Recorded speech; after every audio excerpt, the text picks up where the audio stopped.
ನಮಸ್ಕಾರ, ಅಮೋಘ ವಾರ್ತೆಗಳಿಗೆ ಸ್ವಾಗತ. ನಾನು ಅಮೂಲ್ಯ ಬಿಎಂ ಶೆಟ್ಟಿ. ಇದೀಗ ಮುಖ್ಯಾಂಶಗಳು. ಡಿಸೆಂಬರ್ 29ರಂದು ಹಾಸನ ನಗರದಲ್ಲಿ ಜೆಡಿಎಸ್ ಶಕ್ತಿ ಪ್ರದರ್ಶನ. ಮಾಜಿ ಪ್ರಧಾನಿ ಎಚ್.ಡಿ. ದೇವೇಗೌಡರ ಅಧ್ಯಕ್ಷತೆಯಲ್ಲಿ ಮಹತ್ವದ ಸಭೆ. ಶ್ರದ್ಧಾ ಭಕ್ತಿಯಿಂದ ಧರ್ಮಸ್ಥಳ ಪಾದಯಾತ್ರೆ ಹಮ್ಮಿಕೊಂಡಿರುವ ಭಕ್ತಾದಿಗಳಿಗೆ ಶ್ರೀ ಮಂಜುನಾಥ ಸ್ವಾಮಿ ಆಯಸ್ಸು ಆರೋಗ್ಯ ಭಾಗ್ಯ ಕರುಣಿಸಿ ಕಾಪಾಡಲಿ. ಮಾಜಿ ಸಚಿವ ಎ. ಮಂಜು ಹೇಳಿಕೆ. ಚಿತ್ರದುರ್ಗದ ಬಳಿ ನಡೆದ ಬಸ್ ದುರಂತ ಪ್ರಕರಣ. ಚನ್ನರಾಯಪಟ್ಟಣದ ನವ್ಯ ದುರಂತದಲ್ಲಿ ದಾರುಣ ಸಾವು. ಮಗಳ ನೆನೆದು ಕಣ್ಣೀರು ಹಾಕಿದ ನವ್ಯ ತಂದೆ ಮಂಜಪ್ಪ. ಮತ್ತು ಸುಮಾರು 39 ಲಕ್ಷ ವೆಚ್ಚದ ಇಟಿಎಫ್ ಕಚೇರಿ ನಿರ್ಮಾಣ ಕಾಮಗಾರಿ ಸಂಪೂರ್ಣ ಕಳಪೆ ಹಿನ್ನೆಲೆ. ಸ್ಥಳಕ್ಕೆ ಶಾಸಕ ಎಚ್.ಕೆ. ಸುರೇಶ್ ಭೇಟಿ ಪರಿಶೀಲನೆ. ವಾರ್ತೆಗಳ ವಿವರ. ಜಿಲ್ಲಾ ಹಾಗೂ ತಾಲೂಕು ಪಂಚಾಯಿತಿ ಚುನಾವಣೆಗಳ ಹಿನ್ನೆಲೆಯಲ್ಲಿ ಜೆಡಿಎಸ್ ಪಕ್ಷವನ್ನು ಮತ್ತಷ್ಟು ಬಲಪಡಿಸುವ ಉದ್ದೇಶದಿಂದ ಡಿಸೆಂಬರ್ 29ರ ಸೋಮವಾರದಂದು ಬೆಳಗ್ಗೆ 11 ಗಂಟೆಗೆ ಜೆಡಿಎಸ್ ಮುಖಂಡರ ಮಹತ್ವದ ಸಭೆಯು ಜೆಡಿಎಸ್ ರಾಷ್ಟ್ರೀಯ ಅಧ್ಯಕ್ಷ ಹಾಗೂ ಮಾಜಿ ಪ್ರಧಾನಿ ಎಚ್.ಡಿ. ದೇವೇಗೌಡರು ಅಧ್ಯಕ್ಷತೆಯಲ್ಲಿ ನಗರದ ಜ್ಞಾನಾಕ್ಷಿ ಕಲ್ಯಾಣ ಮಂಟಪದಲ್ಲಿ ನಡೆಯಲಿದೆ ಎಂದು ಜೆಡಿಎಸ್ ಜಿಲ್ಲಾಧ್ಯಕ್ಷ ಕೆ.ಎಸ್. ಲಿಂಗೇಶ್ ತಿಳಿಸಿದರು. ಪತ್ರಿಕಾಗೋಷ್ಠಿಯಲ್ಲಿ ಮಾತನಾಡಿದ ಅವರು, ಈ ಸಭೆಗೆ ಜೆಡಿಎಸ್ನ ಎಲ್ಲ ಹಿರಿಯ ಮುಖಂಡರು, ನಾಯಕರು, ಪದಾಧಿಕಾರಿಗಳು ಹಾಗೂ ಕಾರ್ಯಕರ್ತರು ಕಡ್ಡಾಯವಾಗಿ ಭಾಗವಹಿಸಿ ಸಭೆಯನ್ನು ಯಶಸ್ವಿಗೊಳಿಸಬೇಕು. ಮುಂದಿನ ದಿನಗಳಲ್ಲಿ ನಡೆಯಲಿರುವ ಜಿಲ್ಲಾ ಪಂಚಾಯಿತಿ ಹಾಗೂ ತಾಲೂಕು ಪಂಚಾಯಿತಿ ಚುನಾವಣೆಗಳು ಪಕ್ಷದ ಪಾಲಿಗೆ ಅತ್ಯಂತ ಮಹತ್ವದಾಗಿದ್ದು, ಈ ಹಿನ್ನೆಲೆಯಲ್ಲಿ ಕಾರ್ಯಕರ್ತರನ್ನು ಸಂಘಟಿಸುವುದು ಹಾಗೂ ಉರಿದುಂಬಿಸುವುದು ಉದ್ದೇಶದಿಂದಲೇ ಮಾಜಿ ಪ್ರಧಾನಿ ಎಚ್.ಡಿ. ದೇವೇಗೌಡರು ಹಾಸನಕ್ಕೆ ಆಗಮಿಸುತ್ತಿದ್ದಾರೆ.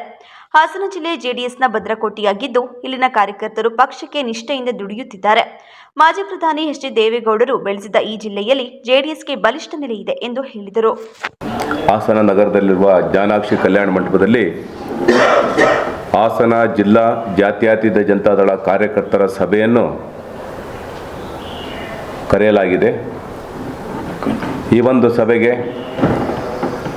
ರಾಷ್ಟ್ರೀಯ ಅಧ್ಯಕ್ಷರು ಹಾಗೂ ಮಾಜಿ ಪ್ರಧಾನಿಗಳಾದಂತಹ ನಮ್ಮ ನಾಯಕರು ಆದಂಥ ಎಚ್.ಡಿ. ದೇವೇಗೌಡರು ಆಗಮಿಸಲಿದ್ದು ಈ ಒಂದು ಕಾರ್ಯಕರ್ತರ ಸಭೆಯ ಅಧ್ಯಕ್ಷತೆಯನ್ನು ಅವರು ವಹಿಸಿಕೊಳ್ತಿದ್ದಾರೆ.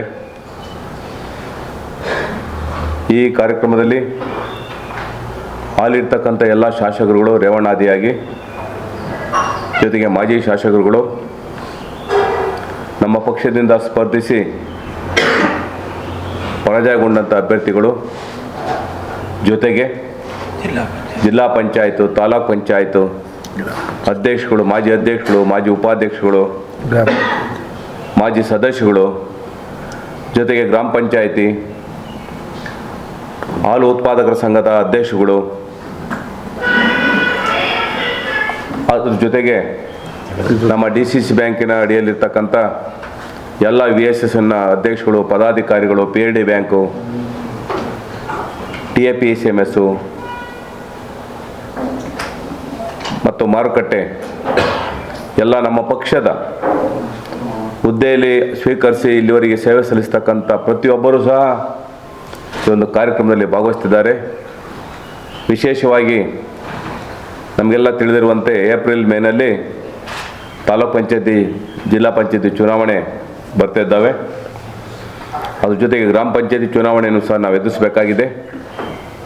ಆ ಕಾರಣಕ್ಕೋಸ್ಕರವಾಗಿ ಪಕ್ಷಕ್ಕೆ ಒಂದು ಬೂಸ್ಟ್ ಕೊಡಲು, ಒಂದು ಶಕ್ತಿ ನೀಡಲು, ಕಾರ್ಯಕರ್ತರನ್ನು ಉರಿದುಂಬಿಸಲು ಸನ್ಮಾನ್ಯ ದೇವೇಗೌಡರ ಅಖಾಡ ಕಿಡಿತಕ್ಕಂಥ ಕೆಲಸ ಮಾಡ್ತಿದ್ದಾರೆ. ಎಲ್ಲರೂ ಸಹ ಕೇಳ್ತಾಯಿದ್ರು, ಪಕ್ಷದ ಕಾರ್ಯಕ್ರಮಗಳಿಲ್ಲ, ಪಕ್ಷದ ಬೇರೆಯವರೆಲ್ಲ ಬಂದ್ಕೊಂಡು ಇಲ್ಲೇ ದೇವೇಗೌಡರಿಗೆ ಮತ್ತು ಜಾತ್ಯತೀತ ಜನತಾದಳಕ್ಕೆ ರೇವಣ್ಣವರಿಗೆ ಸಡ್ಡೊಡಿಬೇಕು ಅಂತ ಅನೇಕ ಸಮಾವೇಶಗಳನ್ನ ಸಹ ಮಾಡಿದರು. ಆದರೆ ಒಂದು ತಿಳ್ಕೊಳ್ಳಿ, ಯಾರೇನೇ ಸಮಾವೇಶ ಮಾಡಿದರೂ ಸಹ ಈ ಜಿಲ್ಲೆ ಜಾತ್ಯತೀತ ಜನತಾದಳದ ಒಂದು ಕಾರ್ಯಕರ್ತರ ಪಡೆ ಇರ್ತಕ್ಕಂಥದ್ದು ಗಟ್ಟಿಯಾದಂಥ ಒಂದು ನೆಲ. ಅದರಲ್ಲೂ ವಿಶೇಷವಾಗಿ ದೇವೇಗೌಡರ ಜನ್ಮಸ್ಥಳನೂ ಹೌದು, ಕಾರ್ಯಕ್ಷೇತ್ರನೂ ಹೌದು.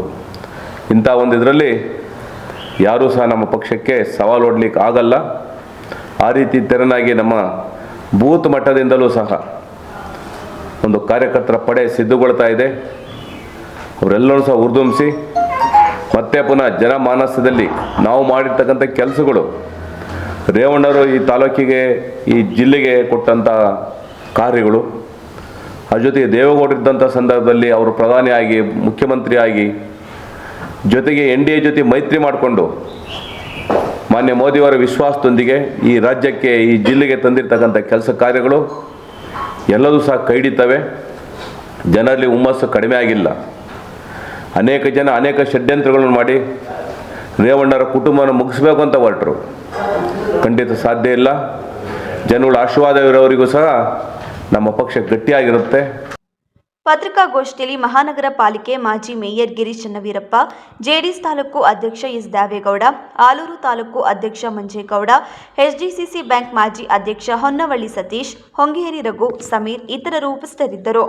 ಭಕ್ತಿ ಶ್ರದ್ಧೆಗಳೊಂದಿಗೆ ಧರ್ಮಸ್ಥಳ ಪಾದಯಾತ್ರೆ ಹಮ್ಮಿಕೊಂಡಿರುವ ಭಕ್ತಾದಿಗಳಿಗೆ ಶ್ರೀ ಮಂಜುನಾಥ ಸ್ವಾಮಿ ಆಯಸ್ಸು ಆರೋಗ್ಯ ಭಾಗ್ಯವನ್ನು ಕರುಣಿಸಿ ಕಾಪಾಡಲಿ ಎಂದು ಶಾಸಕ ಎ ಮಂಜು ತಿಳಿಸಿದರು. ಪಟ್ಟಣದ ಕೋಟೆ ದೊಡ್ಡಮ್ಮ ತಾಯಿ ಆವರಣದಲ್ಲಿ ಏರ್ಪಡಿಸಿದ್ದ ಧಾರ್ಮಿಕ ಸಭೆ ಹಾಗೂ ಅನ್ನದಾನ ಕಾರ್ಯಕ್ರಮವನ್ನು ಉದ್ದೇಶಿಸಿ ಮಾತನಾಡಿದ ಅವರು, ಪ್ರತಿ ವರ್ಷದಂತೆ ಶ್ರೀ ಧರ್ಮಸ್ಥಳ ಪಾದಯಾತ್ರೆ ಹಮ್ಮಿಕೊಂಡಿದ್ದು, ಅರಕಲಗೂಡು ಕ್ಷೇತ್ರಕ್ಕೆ ಸಮೃದ್ಧಿ ಮಳೆ ಬೆಳೆಯಾಗಿ ಕ್ಷೇತ್ರದ ಜನತೆಗೆ ಅಭಿವೃದ್ಧಿ ಹೊಂದಲಿ ಎನ್ನುವ ವಾಡಿಕೆಯಲ್ಲಿ ಭಕ್ತಾದಿಗಳು 106 ಕಿಲೋಮೀಟರ್ ಪಾದಯಾತ್ರೆಯಲ್ಲಿ ಭಾಗವಹಿಸುತ್ತಿದ್ದಾರೆ. ಪಾದಯಾತ್ರೆ ವೇಳೆ ಜಾಗೃತೆಯಿಂದ ಸಂಚರಿಸಿ ರಾತ್ರಿ ವೇಳೆ ಚಳಿಯಿಂದ ಸಂರಕ್ಷಣೆ ಬೇಕಾದ ವಸ್ತುಗಳನ್ನು ತೆಗೆದುಕೊಂಡು ಹೋಗುವಂತೆ ಸೂಚಿಸಿದರು. ಒಂದು ವಿದ್ಯುತ್ವಾಗಿ ಒಂದು ಪ್ರಸಾದವನ್ನು ವಿನಿಯೋಗ ಮಾಡಿ ನಾಳೆ ಬೆಳಿಗ್ಗೆ ಹೊರತಕ್ಕಂಥ ಕಾರ್ಯಕ್ರಮ. ಅವರು ಹೋಗ್ತಕ್ಕಂಥವ್ರಿಗೆ ಭಗವಂತ ಒಳ್ಳೇದು ಮಾಡಲಿ. ಯಾವುದೇ ಆದಂಥ ಅಹಿತಕರವಾದಂತಹ ಘಟನೆಗಳು ತಕ್ಕಂಗೆ ನಮ್ಮ ಈ ಸಂಘದವರು ಅವ್ರನ್ನ ಚೆನ್ನಾಗಿ ನೋಡಿಕೊಂಡು ಧರ್ಮಸ್ಥಳಕ್ಕೂ ತಲುಪಿಸಿ ಅಲ್ಲಿ ಪೂಜೆ ಪುರಸ್ಕಾರ ಮುಗಿಸಿ ಬರಲಿ. ಅವ್ರಿಗೂ ಕೂಡ ನಾನು ಮೆಸೇಜ್ ಮಾಡಿದ್ದೀನಿ. ಅವರು ಕೂಡ ಅಲ್ಲಿ ವ್ಯವಸ್ಥೆಯನ್ನು ಕೂಡ ಮಾಡಿಕೊಡ್ತಾರೆ ಹೋಗೋದಕ್ಕೆ. ಇವಾಗೇನು ಆಮೇಲೆ ಜೋಪಾನ, ಚಳಿಗಾಲ, ಹುಷಾರಾಗಿರ್ಬೇಕು. ಕೋಟು ಟೋಪಿನ ಕಡ್ಡಾಯವಾಗಿ ತಗೊಂಡು ಹೋಗ್ಬೇಕು. ಎಲ್ಲೆಲ್ಲಿ ಮಲಗ್ತಿನಲ್ಲಿ ಹುಷಾರಾಗಿ ಅಕ್ಕಪಕ್ಕ ಇರಬೇಕು. ಆಮೇಲೆ ಬಿಟ್ಟು ನಾವು ಮೊದಲು ಹೋಗ್ತೀನಿ ಅಂತ ಹೋಗ್ಬಾರ್ದು. ಗುಂಪಲ್ಲೇ ಜೊತೆಲಿ ಹೋಗ್ತಕ್ಕಂಥದ್ದನ್ನ ಮಾಡಬೇಕು. ಎಲ್ಲ ನಾವು ಚೆನ್ನಾಗಿದ್ದು ಮೊದಲು ಹೋಗೋದು ಮತ್ತೆ ಇದು ಮಾಡೋದು, ಇವು ನೀರು ಕೊಡ್ಸೋಕೆ ಹಿಂದ್ಗಡೆ ಮುಂದಕ್ಕೆ ಬರೋದು ಆಗಲ್ಲ. ಭಕ್ತಾದಿಗಳು ಹೆಂಗೆ ಅಂದರೆ ಒಟ್ಟಿಗೆ ಹೋದಾಗ ಅದಕ್ಕೆ ಒಂದು ಬೆಲೆ ಇರ್ತದೆ. ಈ ಯಶಸ್ವಿಯಾಗಿ ಆಗಲಿ. ನೀವು ಹೋಗೋದೇನಪ್ಪ ಅಂದರೆ ಧರ್ಮಸ್ಥಳವನ್ನು ಉದ್ಧಾರ ಮಾಡೋಕ್ಕಲ್ಲ. ನಿಮ್ಮ ಆರೋಗ್ಯ ಚೆನ್ನಾಗಿರ್ತದೆ, ಆರೋಗ್ಯ ಕಾಪಾಡ್ಕೊಳ್ಳಿ. ಬಂದಮೇಲೆ ಆರೋಗ್ಯವಂತವಾಗಿ ಹೆಂಗಿರ್ತೀರಿ ಹಂಗೆ ಇರಿ. ಬಂದಮೇಲೆ ಏನಾದ್ರು ಬೇರೆ ಶುರು ಮಾಡೋಂಗಿಲ್ಲ. ಮಾಡ್ಬೋದಾ? ಅದ್ಯಾವುದು ಇಲ್ಲಿಗಂತ ಬಿಟ್ಬಿಟ್ಟು ಇದು ಮಾಡಿ ಅಯ್ಯರ್ ಸ್ವಾಮಿಗೆ ಓಪನ್ ಮಾಡ್ತಾ ಆ ದಯವಿಟ್ಟು ಕೈ ಮುಗಿತೀನಿ. ಜಾತ್ರೆಗೆ ಹೋಗ್ತಕ್ಕಂಥವ್ರು ಮನ್ಸು ಮಾಡಿ ಹೋಗ್ತಾ ಇದ್ರಿ, ಒಳ್ಳೇದು ಮಾಡಿ ಯಶಸ್ವಿಯಾಗಿ. ಕಾರ್ಯಕ್ರಮದಲ್ಲಿ ಜೆಡಿಎಸ್ ತಾಲೂಕು ಅಧ್ಯಕ್ಷ ಹೊನ್ನವಳ್ಳಿ ಸತೀಶ್, ಪಾದಯಾತ್ರೆ ಸಮಿತಿ ಅಧ್ಯಕ್ಷ ಆನಂದ, ಕರ್ನಾಟಕ ರಾಜ್ಯ ರೈತ ಸಂಘದ ರಾಜ್ಯ ಪ್ರಧಾನ ಕಾರ್ಯದರ್ಶಿ ಲೋಕೇಶ್, ಮಾಜಿ ಕೆಡಿಪಿ ಸದಸ್ಯ ರವಿಕುಮಾರ್, ತಾಲೂಕು ನೌಕರರ ಸಂಘದ ಅಧ್ಯಕ್ಷ ಪುಟ್ಟರಾಜು ಮತ್ತಿತರರು ಹಾಜರಿದ್ದರು. ಚಿತ್ರದುರ್ಗದ ಬಳಿ ಗುರುವಾರ ತಡರಾತ್ರಿ ಸಂಭವಿಸಿ ಭೀಕರ ರಸ್ತೆ ಅಪಘಾತ ಹಾಗೂ ಅಗ್ನಿ ದುರಂತದಲ್ಲಿ ಮದುವೆ ನಿಶ್ಚಯ ಆಗಿದ್ದ ಮಗಳನ್ನು ಕಳೆದುಕೊಂಡ ಹೆತ್ತವರು ಹಾಗೂ ಕುಟುಂಬ ಸದಸ್ಯರಲ್ಲಿ ದುಃಖ ಮಡುಗಟ್ಟಿದೆ. ಬಸ್ ಹೊತ್ತಿಕೊಂಡು ಸಂಜೀವ ದಹನವಾದ ತಾಲೂಕಿನ ಅಂಕನಹಳ್ಳಿಯ ಯುವತಿ ನವ್ಯ ಮನೆಯಲ್ಲಿ ಸೂತಕ ಆವರಿಸಿದೆ. ಬೆಳೆದು ನಿಂತ ಮಗಳ ನೆನೆದು ತಂದೆ ಕಣ್ಣೀರಿಡುತ್ತಿದ್ದಾರೆ. ಖಾಸಗಿ ಬಸ್ನಲ್ಲಿ ನನ್ನ ಮಗಳು ನವ್ಯ ಜೊತೆಗೆ ಇದೇ ತಾಲೂಕಿನ ಮಾನಸ ಹಾಗೂ ಮಿಲನ ಮೂವರು ಒಟ್ಟಿಗೆ ಬಸ್ನಲ್ಲಿ ಪ್ರಯಾಣಿಸುತ್ತಿದ್ದರು. ನಡುವೆ ನಡೆಯಬಾರದ ಘಟನೆ ನಡೆದು ಹೋಗಿದೆ. ದುರಂತದಲ್ಲಿ ಮಿಲನ ಬದುಕಿದ್ದು ಅವರೇ ನಮಗೆ ಫೋನ್ ಮಾಡಿ ವಿಷಯ ತಿಳಿಸಿದರು. ನಂತರ ಆಸ್ಪತ್ರೆಗೆ ತೆರಳಿ ಮಗಳಿಗಾಗಿ ಹುಡುಕಾಡಿದೆ. ಎಲ್ಲೂ ಮಗಳು ಕಾಣಲೇ ಇಲ್ಲ. ನಮ್ಮ ಮಗಳು ಹಾಗೂ ಮಾನಸ ಗುರುತು ಹಿಡಿಯಲಾಗದಷ್ಟು ಸಂಪೂರ್ಣ ಸುಟ್ಟು ಹೋಗಿದ್ದಾರೆ. ಆರಂಭದಲ್ಲಿ ಮೃತದೇಹ ಕಂಡು ಹಿಡಿಯಲು ಆಗಲಿಲ್ಲ. ಮಾನಸ ಹಾಗೂ ನವ್ಯ ಒಂದೇ ಕಾಲೇಜಿನಲ್ಲಿ ಓದಿದ್ದು, ಒಂದೇ ರೀತಿಯ ಬಟ್ಟೆ ಧರಿಸುತ್ತಿದ್ದರು, ಒಂದೇ ರೀತಿಯ ಆಭರಣ ಧರಿಸುತ್ತಿದ್ದರು, ಒಟ್ಟಿಗೆ ಇದ್ದು ಒಂದೇ ಕಡೆ ಕೆಲಸ ಮಾಡುತ್ತಿದ್ದರು. ಇಬ್ಬರ ನಡುವೆ ಅಷ್ಟೊಂದು ಅನ್ಯೋನ್ಯತೆ ಇತ್ತು. ಒಡ ಹುಟ್ಟಿದವರಿಗಿಂತಲೂ ಹೆಚ್ಚಾಗಿ ಸಲುಗೆಯಿಂದ ಇದ್ದರು. ಎಲ್ಲಿಗೆ ಹೋಗಲಿ, ಊರಿಗೆ ಬರಲಿ ಒಟ್ಟಿಗೆ ಓಡಾಡೋರು. ಅವರಿಬ್ಬರು ಒಟ್ಟಿಗೆ ಇದ್ದದ್ದು ನಮಗೂ ಧೈರ್ಯ ಇತ್ತು. ಬಹುಶಃ ಇವರು ಒಟ್ಟಾಗಿ ಇದ್ದದ್ದು ಆ ದೇವರಿಗೂ ಸಹಿಸಲಾಗಲಿಲ್ಲವೇನೋ. ಇದೀಗ ಜೊತೆಯಲ್ಲೇ ಶಾಶ್ವತವಾಗಿ ಇಲ್ಲವಾಗಿದ್ದಾರೆ ಎಂದು ತೀವ್ರ ಭಾವುಕರಾದರು. 8:25 ಬಸ್ ಹತ್ತಿ ಬಸ್ಸಲ್ಲಿ ಒಂದು ಅರ್ಧ ಗಂಟೆ ಫೋನಲ್ಲಿ ಮಾತಾಡಿ ಹೋಗಿ ಬರ್ರಪ್ಪ ಅಂತ ಹೇಳಿ ಕಳಿಸಿದ್ರು. ಬೆಳಗ್ಗೆ 7 ಗಂಟೆಗೆ ಅವ್ರ ಫ್ರೆಂಡ್ ಫೋನ್ ಮಾಡಿದ್ರು, ಹಿಂಗಾಗೈತೆ ಬಸ್ ಹಾಸ್ಪಿಟಲ್ ಆಕ್ಸಿಡೆಂಟ್ ಆಗಿದೆ, ನಾವೊಂದು ಹಾಸ್ಪಿಟಲ್ ಇದ್ದೀವಿ, ಅವರೊಂದು ಹಾಸ್ಪಿಟಲ್ ಬಂದು ಕರ್ಕೊಂಡು ಹೋಗಿ ಅಂತ ಫೋನ್ ಮಾಡಿದ್ರು. ಅಲ್ಲೋಗಿ ನೋಡಿದ್ರೆ ಅಲ್ಲಿ ನಮ್ಮ ಮಗಳದು ಇದೇ ಇಲ್ಲ, ಎಲ್ಲ ಸುಟ್ಟು ಹೋಗಿ. ನಾವು ಇರೋರ್ಗೆ ಹೋಗಿ ಇರೋರೆಲ್ಲ ಹಾಸ್ಪಿಟ್ಲಲ್ಲಿ ಚೆಕ್ ಮಾಡಿದ್ರು. ಇರೋರು ಹಾಸ್ಪಿಟ್ಲ್ ಚೆಕ್ ಮಾಡಿ ಚಿತ್ರದುರ್ಗ ಹಾಸ್ಪಿಟ್ಲಿಗೆ ಹೋಗಿ ಅಲ್ಲಿ ನೋಡಿದ್ರೆ ಅಲ್ಲಿ ಗುರ್ತಿಡಿಯಕ್ಕಾಗದಷ್ಟು ಇದಾಗೋಯ್ತು. ಅದೇ ಪೊಲೀಸರೆಲ್ಲ ಸಖತ್ ಹೆಲ್ಪ್ ಮಾಡಿದ್ರು, ಸಖತ್ ಇದು ಮಾಡಿದ್ರು. ಎಲ್ಲ DNA ಟೆಸ್ಟ್ ಕೊಟ್ಟು ಎಲ್ಲ ಕಳಿಸ್ಕೊಟ್ಟಿದ್ದಾರೆ. ಸೋಮವಾರ ತಲುಪಿಸ್ತಾರೆ. ಅದೇ ನವ್ಯ ಮತ್ತೆ ಮಾನಸ ಇಬ್ರು ತುಂಬಾ ಕ್ಲೋಸ್ ಫ್ರೆಂಡ್ಸ್ ಅಂತ ಹೌದು ಸರ್. ಸಣ್ಣವರಿಂದ ಒಟ್ಟಿಗೆ ಓದ್ತಾ ಇದ್ದಾರೆ. ಪ್ರೈಮರಿಯಿಂದ ಕಾಲೇಜಿಂದ ಹಿಡಿದು ಕೆಲಸ ಸೇರ್ಕೊಳ್ಳೋ ಒಂದೇ ಕಂಪ್ನಿ ಮಾಡ್ಕೊಂಡು ಒಂದೇ ಮನೇಲಿ ಮಡ್ಕೈದ್ರು, ಒಂದೇ ತಟ್ಟಲ್ಲ ಅನ್ನ ತಿನ್ನೋರು, ಒಂದೇ ಸಲ ಸತ್ತೋದ್ರಿ ಇಬ್ರು. ಸಾವಿರಾರು ಜನಕ್ಕೆ ಅನ್ನ ಹಾಕಿದ್ದೀರಾ ಸರ್ ನಿಮ್ಮ ಮನೆ ಮಗಳೇ. ಎಷ್ಟು ಜನಕ್ಕೆ ಅನ್ನ ಹಾಕ್ರಿ ಏನ್ ಸರ್, ನಮ್ಮ ಮಕ್ಳು ಉಳಿಸ್ಲಿಲ್ಲ ದೇವ್ರು. 50 ಜನ ಕೇಳಿದ್ರೆ 50 ಜನ 100 ಜನ ಕೊಡಿ ಊಟವ.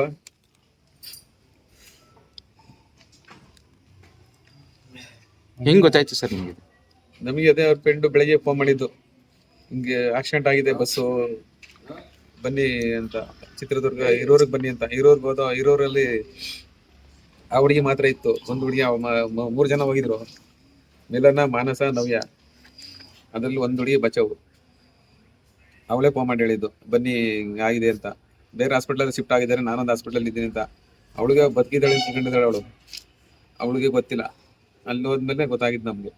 ಬಸ್ಸೊಳಿ ಅದು ಬಸ್ಸುಗಳು ಕಂಟೈನರು ಅವ್ರು ಕುಂತಿರೋ ಸೀಟ್ಗೆ ಕರೆಕ್ಟಾಗಿ ಹೊಡೆದೈತೆ. ಮೋಸ್ಟ್ಲಿ ಅವ್ರಿಗೆ ಬಸ್ಸೊಳಗೆ ಜ್ಞಾನ ಕೆಟ್ಟೋಗಿ ಅವ್ರು ಈಚೆಗೆ ಬರೋಕ್ಕಾಗಿಲ್ಲ. ಈಚೆಗೆ ಬರೋಕ್ಕಾಗದ್ರೆ ಅಲ್ಲೇ ಸುಟ್ಟೋಗಿತ್ತು. ಮದುವೆನ ಫಿಕ್ಸ್ ಆಗಿತ್ತು ಅಂತ ಮದುವೆ ಫಿಕ್ಸ್ ಆಗಿತ್ತು. ಏಪ್ರಿಲ್ 28, 29 ಮದುವೆ ಇತ್ತು HNR ಅಲ್ಲಿ. ಜನವರಿ 25ಗೆ ಎಂಗೇಜ್ಮೆಂಟ್ ಇತ್ತು. ಮುಂದೆ ಒಂದು ತಿಂಗಳಿಗೆ ಎಂಗೇಜ್ಮೆಂಟ್ ಇತ್ತು. ಎಲ್ಲ ಸಿದ್ಧತೆ ಮಾಡ್ಕೊಂಡಿದ್ದು. ಈಗ ತಗೊಂಬಂದಿರ ಸರ್? ಸರ್ ಎಲ್ಲ ತಗೊಂಬಂದ್ರ ಅಲ್ಲೆಲ್ಲ ಮುಗಿಸಿ ಏನೇ ಕೊಟ್ಟು ಬಂದಿದ್ದೀವಿ ಸರ್. ನನ್ನ ಮಗಂದು ನಂದು ಸ್ಯಾಂಪಲ್ ತಗೊಂಡಿದ್ದಾರೆ, ಸ್ಯಾಂಪಲ್ ತಗೊಂಡು ಕೊಟ್ಟು ಬಂದಿದ್ದೀವಿ. ಕೆಲಸ ಎಲ್ಲ ಮಾಡ್ಕೊಂಡಿದ್ರಿ, ಚೆನ್ನಾಗಿ ಓದಿಸಿದ್ರಿ. ಹ್ಞೂ ಸರ್, ದುರಂತ ಅಂತ್ಯ. ಕ್ಯಾಂಟೀನ್ ಮಾಡಿ ನಮ್ಮ ಮಕ್ಕಳನ್ನ ಓದಿಸಿದ್ವಿ ಸರ್.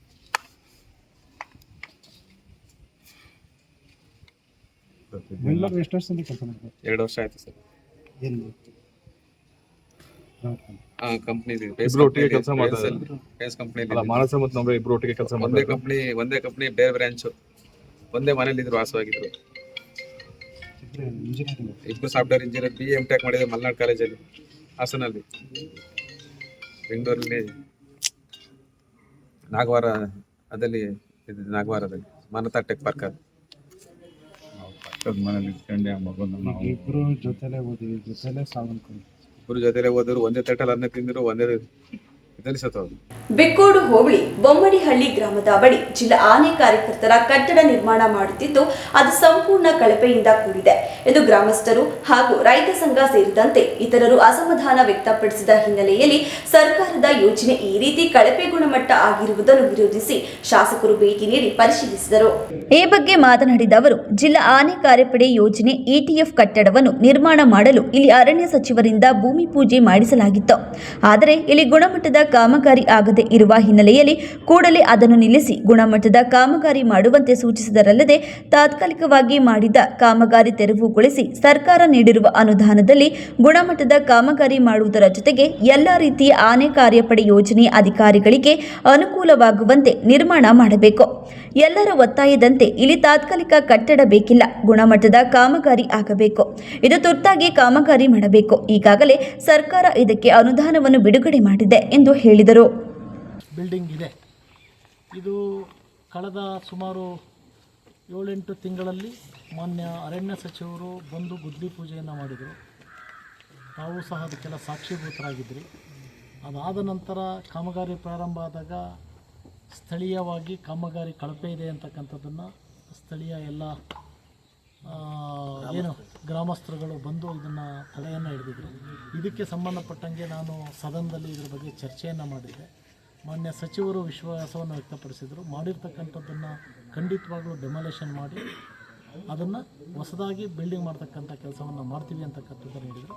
ಅದರ ಪೂರ್ವಭಾವಿಯಾಗಿ ಇವತ್ತು ನಮ್ಮ CCF ಅವರು, DCF, ACF ಅವರೆಲ್ಲ ಬಂದು ಇದನ್ನು ಪರಿಶೀಲನೆ ಮಾಡಿದ್ದೀವಿ. ಆಮೇಲೆ ಸ್ಥಳದಲ್ಲಿ ಏನು ಕಾಮಗಾರಿಯನ್ನು ವೀಕ್ಷಣೆ ಮಾಡಿ ಅದರದ್ದು ನ್ಯೂನತೆಗಳನ್ನ ಹೇಳಿದರು ಅವರೆಲ್ಲ ಈ ಭಾಗದ ಮುಖಂಡರುಗಳು ಇಲ್ಲಿದ್ದಾರೆ. ಅವರು ಸಹ ಇದರ ಬಗ್ಗೆ ಏನೇನಾಗಿದೆ ಅಂತಕ್ಕಂಥದ್ದು ಕಳಪೆ ಕಾಮಗಾರಿ ಬಗ್ಗೆ ಪರಿಶೀಲನೆ ಆಗಿದೆ. ಈಗ ಎಲ್ಲರ ಒತ್ತಾಯ ಅಷ್ಟೇ, ಮೇಲ್ಗಡೆ ಸೀಟ್ ಹಾಕಿರ್ತಕ್ಕಂಥದ್ದು, ಫಬ್ ಸೀಟ್ ಹಾಕಿರ್ತಕ್ಕಂಥದ್ದು. ನಮ್ಮಲ್ಲಿರ್ತಕ್ಕಂಥ ಸರ್ಕಾರ ಯಾವ ರೀತಿ ಹೆಂಗಿದೋ ಅನುದಾನ ಕೊಡ್ತಿತ್ತು, ಪರ್ಮನೆಂಟ್ ಇದನ್ನು ಮಾಡಬೇಕು. ಟೆಂಪ್ರವರಿ ಅಂತಕ್ಕಂಥದ್ದು ನಮ್ಮ ಇದರಲ್ಲಿ ಬರಬಾರ್ದು. ಯಾಕೆ ಅಂದರೆ ಇಲ್ಲಿ ನಾಳೆ ಆನೆಗಳು ಇರ್ತಕ್ಕಂಥದ್ದು ಇದೇ ಸರೌಂಡಿಂಗಲ್ಲಿ ಕೇವಲ 200 ಮೀಟ್ರಲ್ಲಿ ಈ ಆನೆ ಇದೆ. ಇಲ್ಲಿ ಬಂದು ಅಧಿಕಾರಿಗಳು ಹೈಯರ್ ಆಫೀಸರ್ಸ್ಗಳು ಬಂದು ಇದ್ದಂಥ ಸಂದರ್ಭದಲ್ಲಿ ಟೆಂಪ್ರವರಿ ಆದರೆ ನಾಳೆ ಅನಾಹುತ ಆಗಬಾರ್ದು. ಇದು ಯಾರೇ ಆಗಲಿ, ಈ ಎಲಿಫೆಂಟ್ ಇವರು ಏನಿದ್ದಾರೆ ಇವತ್ತು ಆನೆ ಪಡೆಗಳಿದಾರಲ್ಲ, ಅವರು ವಾಸಸ್ಥಳ ಆದರೂ ಸಹ ಭದ್ರತೆಯಿಂದ ಇರಲಿ. ಯಾವುದೋ ಪ್ರೀಕ್ಯಾಸ್ಟ್ ಸ್ಲ್ಯಾಬನ್ನು ಹಾಕಿ ಪ್ರೀಕ್ಯಾಸ್ಟ್ ಸ್ಲ್ಯಾಬ್ನ ಆನೆ ಏನಾದ್ರು ಒಂಚೂರು ಹಿಂಗಂತು ಅಂತಂದರೆ ಎಲ್ಲ ಓಪನ್ ಆಗುತ್ತೆ, ಇವರ ಪ್ರಾಣಹಾನಿನೂ ಸಹ ಆಗಬಾರ್ದು ಅಂತಕ್ಕಂಥ ದೂರದೃಷ್ಟಿಯನ್ನು ಇಟ್ಕೊಂಡು ಇವತ್ತು ಇದು ಮಾಡಿದ್ದಾರೆ. ಈಗ ಇಲ್ಲೇನೇನಾಗಿದೆ ಕಳಪೆ ಕಾಮಗಾರಿ ಅಂತಕ್ಕಂಥ ತಮಗೆ ಈಗಾಗಲೇ ಗೊತ್ತಿದೆ. ಹಾಗಾಗಿ ಈ ಕಾಮಗಾರಿಯನ್ನು ಇದನ್ನು ಸಂಪೂರ್ಣ ತೆರವುಗೊಳಿಸಿ ಹೊಸದಾಗಿ ಏನು ಫೌಂಡೇಶನ್ ಇಲ್ಲಿರ್ತಕ್ಕಂಥದ್ದು, ಯಾವುದೇ ಒಂದು ಕಟ್ಟಡವನ್ನು ಮಾಡಬೇಕು ಅಂತ ಅಂದಾಗ ನಮಗೆ ಕಟ್ಟಡದ ಭದ್ರತೆ ಮುಖ್ಯ. ಫೌಂಡೇಶನ್ ಅಂತಕ್ಕಂಥದ್ದು ಮುಖ್ಯವಾಗಿರ್ತಕ್ಕಂಥದ್ದು. ಈ ಫೌಂಡೇಶನ್ನಲ್ಲಿ ಸರಿಯಾದ ಮಟ್ಟದಲ್ಲಿ ಫೌಂಡೇಶನ್ ಆಗಿಲ್ಲ ಅಂತಕ್ಕ ಫೌಂಡೇಶನ್ ಫೋಟೋನು ಸಹ ನನಗೆ ಕಳಿಸ್ಕೊಟ್ಟಿದ್ರು.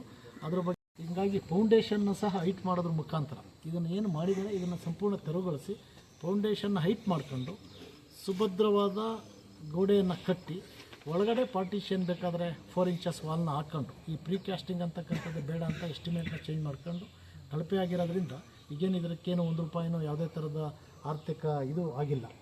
ಹಾಗಾಗಿ ಇದನ್ನು ಸಂಪೂರ್ಣವಾಗಿ ಡೆಮಾಲೇಷನ್ ಮಾಡಿ ಕೊಡ್ತೀವಿ ಅಂತಕ್ಕಂಥ ಮಂತ್ರಿಗಳು ಹೇಳಿದ್ದು. ಈಗ ಚರ್ಚೆಯನ್ನು ಮಾಡಿದ್ವಿ ನಮ್ಮ CCF DCF ಅವರೆಲ್ಲ ಇದಕ್ಕೆ ಸಂಪೂರ್ಣ ನೆಲಸಮ ಮಾಡಿ ಬೇರೆ ಕಟ್ಟಡವನ್ನು ಕಟ್ಟಿ ಕೊಡ್ತಕ್ಕಂಥ ಕೆಲಸವನ್ನು ಮಾಡಿಸ್ತೀವಿ. ಏನಾರು ಇದು ಆರ್ಥಿಕ ವೆಚ್ಚ ಜಾಸ್ತಿ ಆದರೆ ಸರ್ಕಾರದಲ್ಲಿ ಮಾಡಿಸ್ಕೊಡ್ತಕ್ಕಂಥದ್ದನ್ನು ಮಂತ್ರಿಗಳನ್ನ ಮನವಿ ಮಾಡ್ತಕ್ಕಂಥದ್ದನ್ನು ಮಾಡ್ತೀವಿ. ಒಟ್ಟಾರೆ ಯಾವುದನ್ನೇ ಮಾಡಿದರೂ ಸಹ ಒಂದು ಸ್ಥಿರವಾದಂಥ ಪರ್ಮನೆಂಟ್ ಒಂದು ಕಟ್ಟಡ ಆಗಬೇಕು ಅಂತಕ್ಕಂಥ ಸ್ಥಳೀಯರ ಅಪೇಕ್ಷೆ ಇದೆ. ಆ ಅಪೇಕ್ಷೆಗೆ ತಕ್ಕಂತೆ ಕೆಲಸವನ್ನು ಮಾಡ್ತೀವಿ ಅಂತಕ್ಕಂಥ. ಈ ಸಂದರ್ಭದಲ್ಲಿ ಅರಣ್ಯ ಸಂರಕ್ಷಣಾ ಅಧಿಕಾರಿ ಏಳುಕೊಂಡಲ, ಜಿಲ್ಲಾ ಉಪಸಂರಕ್ಷಣಾಧಿಕಾರಿ Saurabh, ACF Mohan Kumar, Madhusudan, RFO Yatish, BJP ತಾಲೂಕು ಅಧ್ಯಕ್ಷ ಸಂಜಯ್ ಕೌರಿ, ಹೋಬಳಿ ಅಧ್ಯಕ್ಷ ನಟರಾಜ್, ತಾಲೂಕು ಪಂಚಾಯಿತಿ ಮಾಜಿ ಅಧ್ಯಕ್ಷ ಮೋಹನ್, ರೇಣುಕಾನಂದ, ಬಸವರಾಜ್, ಪ್ರಾಥಮಿಕ ಕೃಷಿ ಪತ್ತಿನ ಅಧ್ಯಕ್ಷ ಭರತ್ ಇತರರು ಹಾಜರಿದ್ದರು. ಹೋಬಳಿ ಕೇಂದ್ರವಾಗಿರುವ ಹಿರಸಾವೆ ರಾಷ್ಟ್ರೀಯ ಹೆದ್ದಾರಿ ಸಂಪರ್ಕ ಹೊಂದಿರುವುದರಿಂದ ವೇಗವಾಗಿ ಅಭಿವೃದ್ಧಿ ಹೊಂದುತ್ತಿದೆ. ಶೀಘ್ರದಲ್ಲೇ ಸರ್ಕಾರದ ಗಮನಕ್ಕೆ ತಂದು ಹಿರಸಾವೆಯಲ್ಲಿ ಅಗ್ನಿಶಾಮಕ ಠಾಣೆಯ ತೆರೆಯಲಾಗುವುದು ಎಂದು ಲೋಕಸಭಾ ಸದಸ್ಯ ಶ್ರೇಯಸ್ ಪಾಟೀಲ್ ಹೇಳಿದರು. ಸಂಸದರ ಸ್ಥಳೀಯ ಪ್ರಾದೇಶ ಅಭಿವೃದ್ಧಿ ಯೋಜನೆಯಲ್ಲಿ 10 ಲಕ್ಷ ರು ವೆಚ್ಚದಲ್ಲಿ ಹಿರಸಾವೆಯಲ್ಲಿನ ಶ್ರೀಕಂಠಯ್ಯ ವೃತ್ತದಲ್ಲಿ ಪ್ರಯಾಣಿಕರ ತಂಗುದಾಣ ನಿರ್ಮಾಣದ ಕಾಮಗಾರಿಗೆ ಚಾಲನೆ ನೀಡಿ ಅವರು ಮಾತನಾಡಿ, ಹಿರಸಾವೆ ಹೋಬಳಿಯು ಬಯಲು ಸೀಮೆಯಾಗಿದ್ದು ಈ ಭಾಗದಲ್ಲಿ ಹೆಚ್ಚು ಆಕಸ್ಮಿಕ ಬೆಂಕಿ ಅವಘಡಗಳು ಸಂಭವಿಸುತ್ತವೆ. ಅಗತ್ಯವಾಗಿ ಇಲ್ಲಿಗೆ ಅಗ್ನಿಶಾಮಕ ಠಾಣೆ ಬೇಕಾಗಿದೆ. ಸಾಧ್ಯವಾದಷ್ಟು ಅಭಿವೃದ್ಧಿ ಕೆಲಸಗಳಿಗೆ ಹೆಚ್ಚು ಗಮನ ನೀಡಲಾಗುವುದು. NH 75ರ ಕೆಲವು ಕಡೆ ಅಂಡರ್ ಪಾಸ್ ನಿರ್ಮಾಣಕ್ಕೆ ತಾಂತ್ರಿಕ ತೊಂದರೆಗಳು ಇದ್ದು ಸಮಸ್ಯೆಗಳನ್ನು ಬಗೆಹರಿಸಲಾಗುವುದು ಮತ್ತು ರೈಲುಗಳ ನಿಲುಗಡೆ ಬಗ್ಗೆ ಅಧಿಕಾರಿಗಳೊಂದಿಗೆ ಚರ್ಚೆ ನಡೆಸುವುದಾಗಿ ಹೇಳಿದರು. ಇವತ್ತು ಸಂಸದಾಗಿ ಮೊದಲೇದ ಒಂದು ಗುದ್ದಿ ಪೂಜೆಯನ್ನು ಮಾಡಿದ್ದೀವಿ. ಕಾಸ್ಟ್ ಯೋಜನೆ ಸುಮಾರು 10 ಲಕ್ಷದ ವೆಚ್ಚದಲ್ಲಿ ಮುಂಚಿತವಾದಂತಹ ಬಸ್ ನಿಲ್ದಾಣ ನಾಳೆಯಿಂದಲೇ ಕಾಮಗಾರಿಯನ್ನು ಶುರು ಮಾಡ್ತಾರೆ. ಅದ್ರ ಜೊತೆಗೆ ಇಲ್ಲಿ ನ್ಯೂನತೆಗಳು ಸುಮಾರು ಹೇಳಿದ್ರು, ಆಸ್ಪತ್ರೆ ಬಗ್ಗೆ ಹೇಳಿದ್ರು, ಆಮೇಲೆ ರೈಲು ನಿಲ್ದಾಣದ್ದು ಸೋಲಾಪುರದ್ದು ಮತ್ತೆ ಮಂಗಳೂರು ಮತ್ತೆ ಅದು ಸಹ ಮನವಿ ಮಾಡುವಂತ ಕೆಲಸವನ್ನ ಮಾಡ್ತೀವಿ. ಜೊತೆಗೆ ಫೈರ್ ಸ್ಟೇಷನ್ ಹೇಳಿದ್ರು, ಈ ಭಾಗದಲ್ಲಿ ಬಯಲ್ಸೀಮೆ ಆಗಿರೋದ್ರಿಂದ ಬೇಸಿಗೆಗಾಲ ಈ ಡಿಸೆಂಬರ್ ಶುರುವಾದಂತ ಅಗ್ನಿ ಅನಾಹುತಗಳು ಈ ರಾಗಿ ಗುಡ್ಡೆಗೆ ಹಾಗೂ ಮನೆಗೆ ಕೊಬ್ಬರಿ ಮನೆಗಳಿಗೆ ಅದು ಸರ್ವೇ ಸಾಮಾನ್ಯ ಎಲ್ಲ ಕಡೆ. ಹಾಗಾಗಿ ಮನವಿಯನ್ನು ಮಾಡಿದರೆ ನಾನು ಸಹ ನಮ್ಮ ಗೋಪಾಲ ಸಾಮಾನ್ ಅವರ ಮತ್ತೆ ಪುಟ್ಟೇಗೌಡ ನೇತೃತ್ವದಲ್ಲಿ ಸಚಿವರ ಗಮನದಲ್ಲಿ ಮಾಡುವಂತ ಕೆಲಸವನ್ನ ಮನವಿ ಮಾಡಿ ಅದಕ್ಕೆ ಸೂಕ್ತವಾಗಿ ಏನೇನು ಮಾಡ್ಬೋದು ಮಾಡುವಂತ ಕೆಲಸವನ್ನ. ಈ ಸಂದರ್ಭದಲ್ಲಿ ರಾಜ್ಯ ವಿದ್ಯುತ್ ಕಾರ್ಖಾನೆ ನಿಗಮದ ಅಧ್ಯಕ್ಷ HC ಲಲಿತಾ ರಾಘವ್, ಮಾಜಿ ಶಾಸಕ CS ಪುಟ್ಟೇಗೌಡ, ಗ್ರಾಮ ಪಂಚಾಯಿತಿ ಸದಸ್ಯರಾದ ಮಾರುತಿ ಮಂಜುನಾಥ್, ಶಂಕರ್, ಚೇತನ್, BR ಪ್ರಕಾಶ್, ಪುನೀತ್, ಕಾಂಗ್ರೆಸ್ ಮುಖಂಡರಾದ ಯುವರಾಜ್, HM ರಘು, ಉದಯ್ ಕುಮಾರ್, HR ಬಾಲಕೃಷ್ಣ, ಬ್ಯಾಡರಹಳ್ಳಿ ಯೋಗೇಶ್, ಮುರಳೀಧರ್, ಶ್ರೀಧರ್ ಹಾಜರಿದ್ದರು. ಬೇಲೂರು ತಾಲೂಕಿನ ಹಳೇಬೀಡು ಹೋಬಳಿಯ ಶ್ರೀ ಕ್ಷೇತ್ರ ಪುಷ್ಪಗಿರಿಯಲ್ಲಿ ಜನವರಿ 3 ರಿಂದ 9ರವರೆಗೆ 2026ರ ತನಕ 4 ದಿನಗಳ ಕಾಲ ಸುಭಾಷ್ ಪಾಳೇಕರ್ ಕೃಷಿ ಪದ್ಧತಿ ಕುರಿತು ಮಹತ್ವದ ಕಾರ್ಯಾಗಾರವನ್ನು ಹಮ್ಮಿಕೊಳ್ಳಲಾಗಿದೆ. ಇದು ರಾಜ್ಯ ಸಾಮೂಹಿಕ ರೈತ ಮಂಡಳಿ ಅಧ್ಯಕ್ಷ ಮೂರ್ತಿ ಕಣಗಾಲ್ ತಿಳಿಸಿದರು. ಪುಷ್ಪಗಿರಿಯಲ್ಲಿ ಕಾರ್ಯಕ್ರಮ ಇದೆ. 3, 4, 5, 6ಕ್ಕೆ ಕಾರ್ಯಕ್ರಮ ಅಲ್ಲಿ ಹಮ್ಮಿಕೊಂಡಿದ್ದೀವಿ. ಅದಕ್ಕೆ ಹಾಸನ ಜಿಲ್ಲಾ ಅಧ್ಯಕ್ಷರ ಜಿಲ್ಲೆ ಅಧಿಕಾರಿ ನಮ್ಮ DC ಮೇಡಮ್ ಅವರೇ ಅದಕ್ಕೆ ಅಧ್ಯಕ್ಷತೆ. ಯಾಕಂದರೆ ಅವರೇ ಉದ್ಘಾಟನೆ ಮಾಡ್ತಾರೆ. ಬಾಕಿಯವರೆಲ್ಲ ಕಾರ್ಯಕ್ರಮ ಭಾಗವಹಿಸ್ತಾರೆ. ಯಾಕೆಂದರೆ ಅದಕ್ಕೆ ಯಾರು ಬೇಕಾದ್ರೂ ಬರ್ಬೋದು. ಆ ಪಕ್ಷ ಈ ಪಕ್ಷ ಅಂತ ಹೇಳ್ತಾರೆ, ನಾವು ಯಾರು ಬೇಕಾದ್ರೂ MLAಗಳು ಬರ್ಬೋದು. ನಾವೆಲ್ಲರಿಗೂ ಕರಿತಾ ಇದ್ದೀವಿ, ಆಹ್ವಾನ ಮಾಡ್ತಾಯಿದ್ದೀವಿ. ವೇದಿಕೆ ಮೇಕಲ್ಲ, ಹೊರಗಡೆ ಅವರು ಬಂದು ಹೋಗ್ಬೋದು ಹೊರತು. ಹಂಗಾಗಿ ಇದಕ್ಕೆ ಅಧ್ಯಕ್ಷತೆ DCRೇ. ಯಾಕಂದರೆ ಕೆಲವು ಮಿನಿಸ್ಟ್ರುಗಳು ಬರ್ತೀವಿ ಅಂತ ಹೇಳಿದರು. ಯಾಕಂದ್ರೆ ಆ ಮಿನಿಸ್ಟ್ರುಗಳು ಬಂದರೆ ಏನಾಗುತ್ತೆ ಅಂದರೆ ಅವ್ರದ್ದೇ ಆದಂಥ ಬ್ಯಾನರ್ಗಳ ಎಲ್ಲ ತಲುವೆ ಹಾಕ್ತಾರೆ.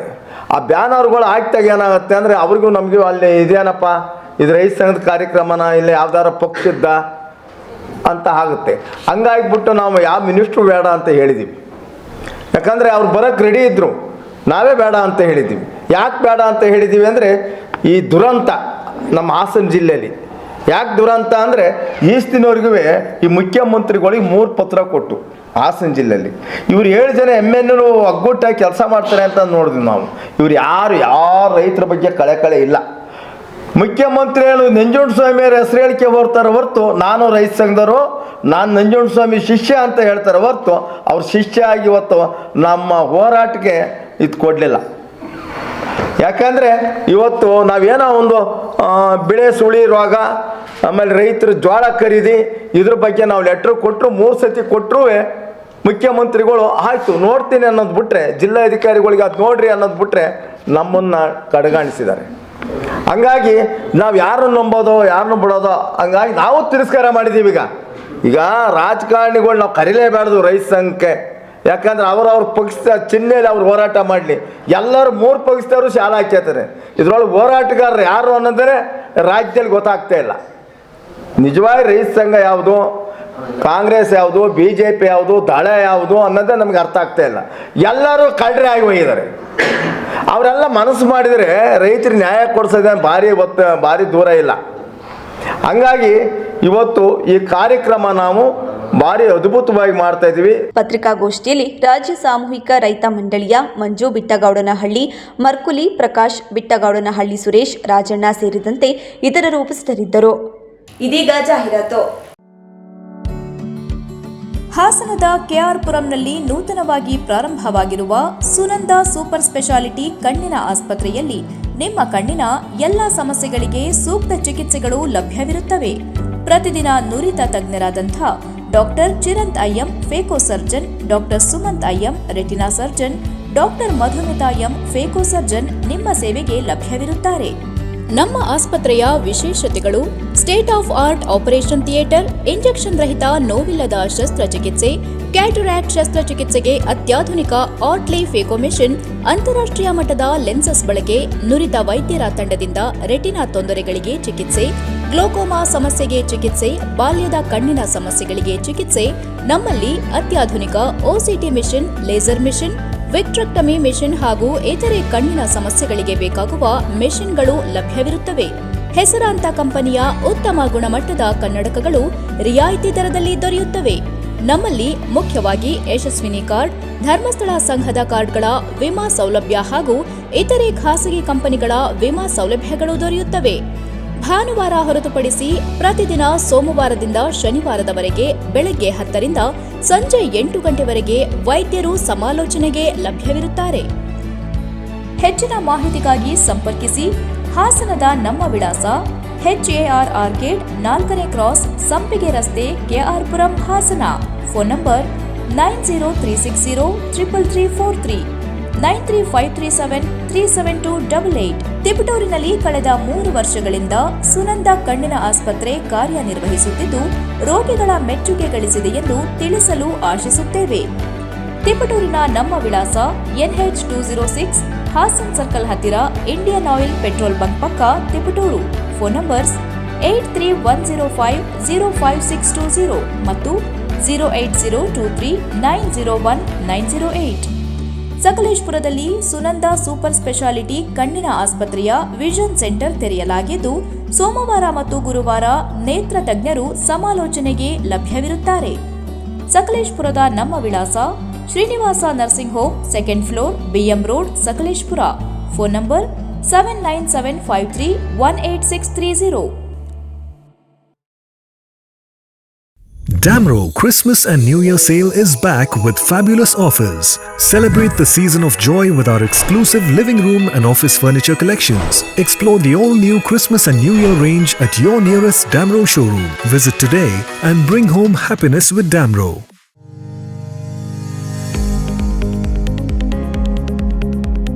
ಕರ್ನಾಟಕ ರಾಜ್ಯದ ನಗರ ಸ್ಥಳೀಯ ಪ್ರದೇಶದ ಸಾರ್ವಜನಿಕರಿಗೆ ತಮ್ಮ ಆಸ್ತಿಗಳ ಖಾತಾ ಪಡೆಯಲು ಸುವರ್ಣಾವಕಾಶ. ಆಸ್ತಿ ತಂತ್ರಾಂಶದ ಮುಖಾಂತರ ಈಗಾಗಲೇ ಆನ್ಲೈನ್ನಲ್ಲಿ ಖಾತಾ ಸೇವೆ ನೀಡಲಾಗುತ್ತಿದೆ. ರಾಜ್ಯದ 31 ಜಿಲ್ಲೆಯ 320 ನಗರ ಸ್ಥಳೀಯ ಸಂಸ್ಥೆಗಳ ಮೂಲಕ 45 ಲಕ್ಷಗಳಿಗೂ ಹೆಚ್ಚು ಕರಡು ಆಸ್ತಿ ದಾಖಲೆಗಳನ್ನು ಆಸ್ತಿ ತಂತ್ರಾಂಶದಲ್ಲಿ ಪ್ರಕಟಿಸಲಾಗುತ್ತಿದೆ. ಆಸ್ತಿ ಮಾಲೀಕರು www.easti.karnataka.gov.in ನ ಲಿಂಕ್ ನ ಮೂಲಕ ಆನ್ಲೈನ್ನಲ್ಲಿ ಲಾಗಿನ್ ಆಗಿ ತಾವೇ ಸ್ವತಃ ತಮ್ಮ ಆಸ್ತಿ ದಾಖಲೆಗಳನ್ನು ಪರಿಶೀಲಿಸಿಕೊಳ್ಳಬಹುದು. ಆಸ್ತಿ ಮಾಲೀಕರು ಅಗತ್ಯವಿದ್ದಲ್ಲಿ ದಾಖಲೆ ನೀಡಿ ತಕರಾರು ಅಥವಾ ತಿದ್ದುಪಡಿ ಇದ್ದಲ್ಲಿ ಆನ್ಲೈನ್ನಲ್ಲಿ ದಾಖಲೆಗಳೊಂದಿಗೆ ಅರ್ಜಿ ಸಲ್ಲಿಸಲು ಅವಕಾಶವಿರುತ್ತದೆ. ಆನ್ಲೈನ್ ಮೂಲಕ ಸಲ್ಲಿಸಲಾದ ಎಲ್ಲಾ ಅರ್ಜಿಗಳನ್ನು ನಗರ ಸ್ಥಳೀಯ ಸಂಸ್ಥೆಗಳು ಪರಿಶೀಲಿಸಿ ಅನುಮೋದಿಸಲಾಗುತ್ತದೆ.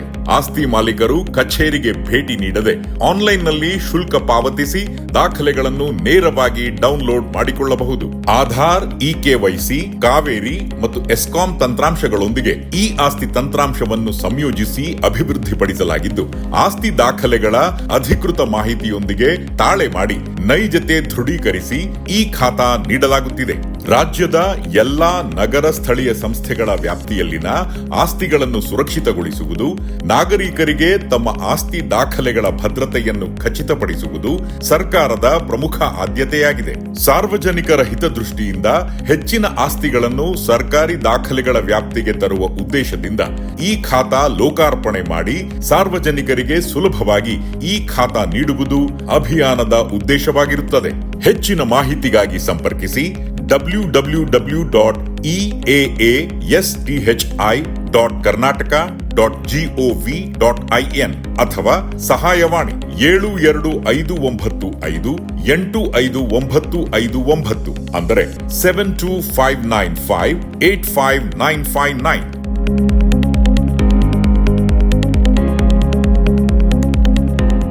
ಹಿಂದೆ ಸೇಲ್ ಮಾಡಿ.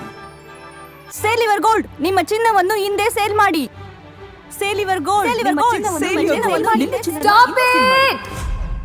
ಎಲ್ಲರೂ ಚಿನ್ನನ ಸೇಲ್ ಮಾಡಿ ಅಂತ ಹೇಳ್ತಿದ್ದಾರೆ. ಆದ್ರೆ ನಮ್ಮ ಅಜ್ಜಿ, ತಂದೆ, ತಾಯಿ ಕೊಟ್ಟಂತ ಉಡುಗೊರೆಯ ಒಡವೆಗಳು ಹರಾಜೋಗ್ತಿವೆ. ಯಾರು ಒಡವೆಗಳನ್ನ ಉಳಿಸ್ಕೊಳ್ಳಿ ಅಂತ ಹೇಳ್ತಿಲ್ಲ. ನಮ್ಮ ಬೆನಕ ಗೋಲ್ಡ್ ಕಂಪನಿಗೆ ಕಾಲ್ ಮಾಡಿ ನಿಮ್ಮ ಒಡವೆಗಳನ್ನ ಬಿಡಿಸಿ ಉಳಿಸಿಕೊಡುತ್ತೇವೆ. EMI ಮೂಲಕ ನಿಮ್ಮ ಒಡವೆಗಳನ್ನ ವಾಪಸ್ ಪಡೆಯೋ ಸುವರ್ಣ ಅವಕಾಶ ನಿಮ್ಮದಾಗಿಸಿಕೊಳ್ಳಿ. ನಿಮ್ಮ ನೆಮ್ಮದಿಯ ನಾಳೆಗಾಗಿ call Benaka gold company 6366111199. Benaka Gold Company, we value you and your valuables. ದಕ್ಷಿಣ ಭಾರತದ ಹೆಸರಾಂತ ನಂಬರ್ 1 ಹಾಗೂ ನಂಬಿಕೆಗೆ ಅರ್ಹವಾದ ನಮ್ಮ ಬೆನಕ ಗೋಲ್ಡ್ ಕಂಪನಿಯು ನೀವು ಅಡ ಇಟ್ಟ ಚಿನ್ನವನ್ನು ಬಿಡಿಸಿಕೊಡುವುದಲ್ಲದೆ ಉಳಿಸಿಕೊಳ್ಳಲು ಸಹಕರಿಸುತ್ತದೆ. ಚಿನ್ನಕ್ಕೆ ಚಿನ್ನದಂತ ಬೆಲೆ ಬೇಕೆ? Call Benaka gold company 6366111199.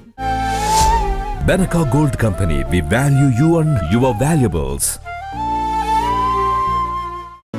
ಯಾವತ್ತು ಮರೆಯಲ್ಲ, ನಾನು ಚಿಕ್ಕವನಾಗಿದ್ದಾಗ ಹುಟ್ಟದಬ್ಬ ಅಂದ್ರೆ ಚಾಕ್ಲೇಟ್. ಜೊತೆಯಾಗಿದ್ದರೆ ಎಲ್ಲರೂ ಸಿಹಿಯಾದ ಸಂಭ್ರಮ, ಖುಷಿ ಇದ್ದರೆ ಎಲ್ಲೆಲ್ಲೂ ಪ್ರತಿದಿನವೂ ಸಡಗರವು. Campco chocolates spreading. ರಾಜ್ಯದ ಪ್ರತಿಷ್ಠಿತ ಸೇವಾ ಸಂಸ್ಥೆಗಳಲ್ಲಿ ಒಂದಾದ ರಾಷ್ಟ್ರೋತ್ಥಾನ ಪರಿಷತ್ ಭಾರತೀಯ ಜ್ಞಾನ ಪರಂಪರೆ, ನೈಜ ಇತಿಹಾಸ, ಸಂಸ್ಕೃತಿ, ಜೀವನ ಪದ್ಧತಿ ಪ್ರತಿಬಿಂಬಿಸುವ CBSE ಪಠ್ಯಕ್ರಮದ 17 ವಿದ್ಯಾಕೇಂದ್ರಗಳನ್ನು ರಾಜ್ಯದ ವಿವಿಧ ಭಾಗಗಳಲ್ಲಿ ನಡೆಸುತ್ತಿದೆ. ಈ ಶಾಲೆಗಳಲ್ಲಿ ವಿದ್ಯಾರ್ಥಿಗಳ ಸರ್ವಾಂಗೀಣ ವಿಕಾಸಕ್ಕಾಗಿ ಪಂಚಮುಖಿ ಶಿಕ್ಷಣ ಎನ್ನುವ ವಿಶಿಷ್ಟ ಕಲಿಕಾ ಪದ್ಧತಿಯನ್ನು ಅನುಷ್ಠಾನಗೊಳಿಸಲಾಗಿದೆ.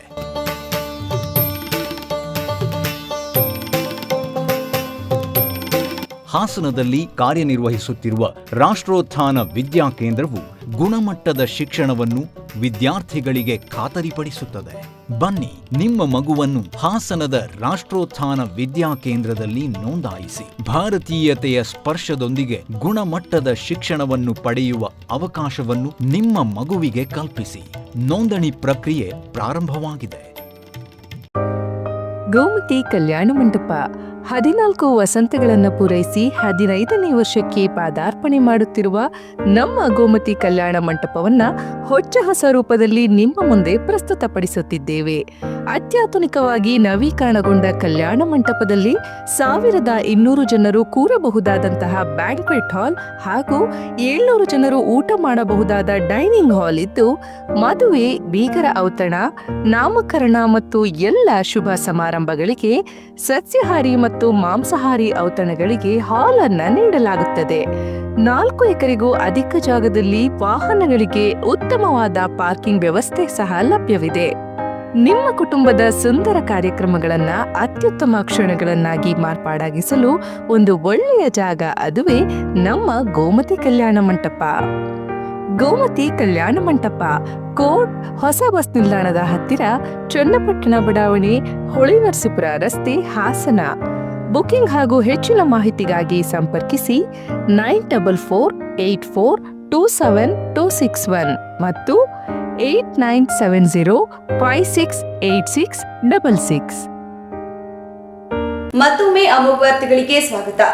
ಹೊಳೆನರಸೀಪುರ ತಾಲೂಕಿನಲ್ಲಿ ದಲಿತರು ಹಾಗೂ ಅಲ್ಪಸಂಖ್ಯಾತರಿಗೆ ಮೀಸಲಾದ ಸರ್ಕಾರಿ ಸಬ್ಸಿಡಿ ಯೋಜನೆಗಳನ್ನು ರೈತರಿಗೆ ಕೊಡಿಸುವುದಾಗಿ ನಂಬಿಸಿ ಸುಮಾರು 60 ಲಕ್ಷಕ್ಕೂ ಹೆಚ್ಚು ಹಣ ವಂಚನೆ ಮಾಡಿರುವ ಆರೋಪದ ಹಿನ್ನೆಲೆಯಲ್ಲಿ ಸಿಎಸ್ ನಾಗರಾಜ್ ಎಂಬಾತನನ್ನು ತಕ್ಷಣ ಬಂಧಿಸಿ ಸಮಗ್ರ ತನಿಖೆ ನಡೆಸಬೇಕು ಹಾಗೂ ನೊಂದ ರೈತರಿಗೆ ನ್ಯಾಯ ಒದಗಿಸಬೇಕು ಎಂದು ಒತ್ತಾಯಿಸಿ ಕರ್ನಾಟಕ ಪ್ರಾಂತ್ಯ ರೈತ ಸಂಘ ಹಾಗೂ ದಲಿತ ಹಕ್ಕುಗಳ ಸಮಿತಿ ಕರ್ನಾಟಕ ನೇತೃತ್ವದಲ್ಲಿ ಜಿಲ್ಲಾಡಳಿತಕ್ಕೆ ಮನವಿ ಸಲ್ಲಿಸಿದರು.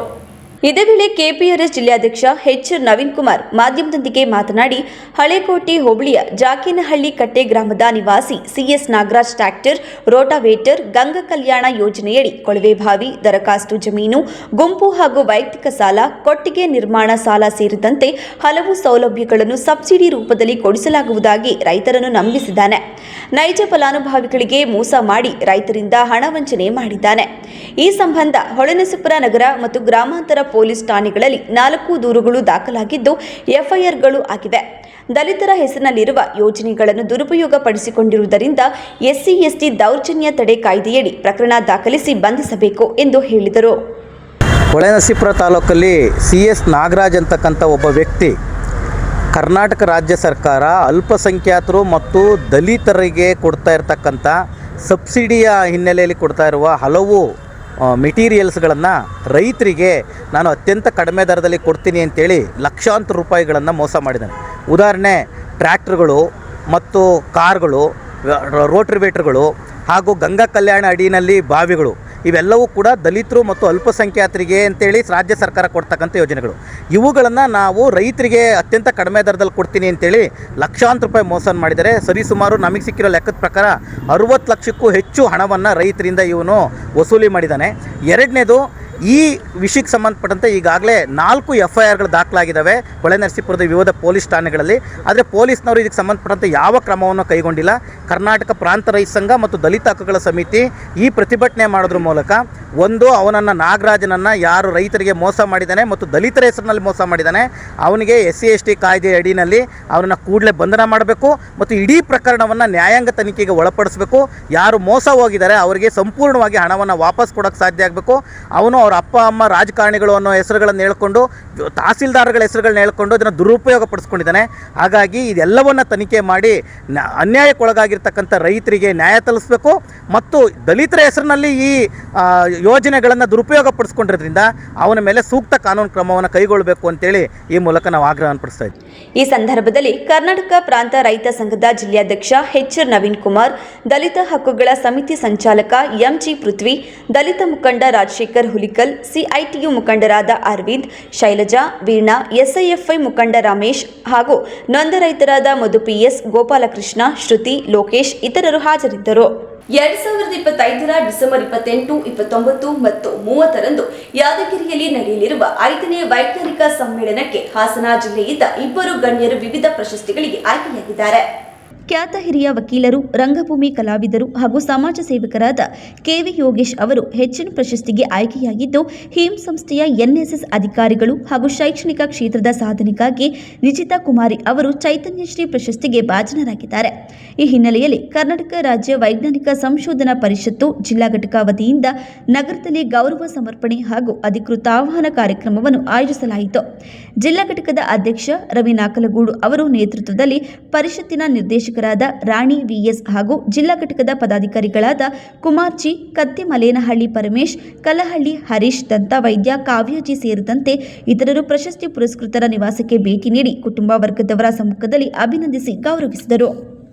ಮಲೆನಾಡು ಭಾಗದಲ್ಲಿ ಕೃಷಿಯನ್ನೇ ಅವಲಂಬಿಸಿಕೊಂಡ ಬಹುತೇಕ ರೈತರು ಆರ್ಥಿಕ ಸಮಸ್ಯೆಗಳ ಜೊತೆಗೆ ನಾನಾ ರೀತಿಯ ಸಂಕಷ್ಟಗಳಿಂದ ಜೀವನ ಕಟ್ಟಿಕೊಂಡು ಭೂಮಿಯೇ ಉಸಿರು ಎನ್ನುವವರಿಗೆ ಇದೀಗ ಮಿತಿಮೀರಿದ ಕಾಡಾನೆಗಳ ಹಾವಳಿ ನಿತ್ಯ ಉಸಿರುಗಟ್ಟಿಸುವ ಸ್ಥಿತಿಯಲ್ಲಿ ದಿನ ದೂಡುವಂತಾಗಿದೆ. ಬೇಲೂರು ತಾಲೂಕಿನ ಅರೆಹಳ್ಳಿ ಹೋಬಳಿಯ ಮಲ್ಲಾಪುರ ಗ್ರಾಮದ ಸುತ್ತಮುತ್ತ ಹಲವು ದಿನಗಳಿಂದ ಬೀಡು ಬಿಟ್ಟು ದಾಂಧಲೆ ನಡೆಸುತ್ತಿರುವ ಕಾಡಾನೆಗಳು ನಮ್ಮ ನಿದ್ದೆಗೆಡಿಸುತ್ತಿರುವುದಲ್ಲದೆ ತೀವ್ರ ಸಂಕಷ್ಟಕ್ಕೆ ತಳ್ಳಿದೆ. ಗ್ರಾಮದ ಸುತ್ತಮುತ್ತ ಕಳೆದ 4-5 ದಿನಗಳಿಂದ ಸುಮಾರು 15ಕ್ಕೂ ಹೆಚ್ಚಿನ ಕಾಡಾನೆಗಳು ಒಂದೆಡೆ ರಾತ್ರಿ ಸಮಯದಲ್ಲಿ ದಾಂಧಲೆ ಮಾಡುತ್ತಿದ್ದರೆ, ಇನ್ನು ಭೀಮಾ ಎಂಬ ಹೆಸರಿನ ಒಂಟಿ ಕಾಡಾನೆ ಹಗಲಿನ ಸಮಯ ಗದ್ದೆಯಲ್ಲಿ ಅತ್ತಿತ್ತ ಓಡಾಡುತ್ತಾ ನಮ್ಮ ಕಣ್ಣೆದುರಲ್ಲೇ ತೆನೆಯನ್ನು ತಿನ್ನುತ್ತಾ ಹಾನಿ ಮಾಡುತ್ತಿದೆ.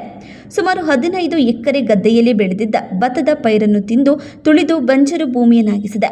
ಇನ್ನೇನು ಮುಂದಿನ ವಾರದಲ್ಲಿ ಕುಯ್ಯಲು ಆರಂಭಿಸಬೇಕು ಅನ್ನುವಷ್ಟರಲ್ಲಿ ಕಾಡಾನೆಗಳು ದಾಂಧಲೆ ಎಬ್ಬಿಸಿ ಕೈಗೆ ಬಂದ ತುತ್ತು ಬಾಯಿಗೆ ಬರದಂತಾಗಿದೆ.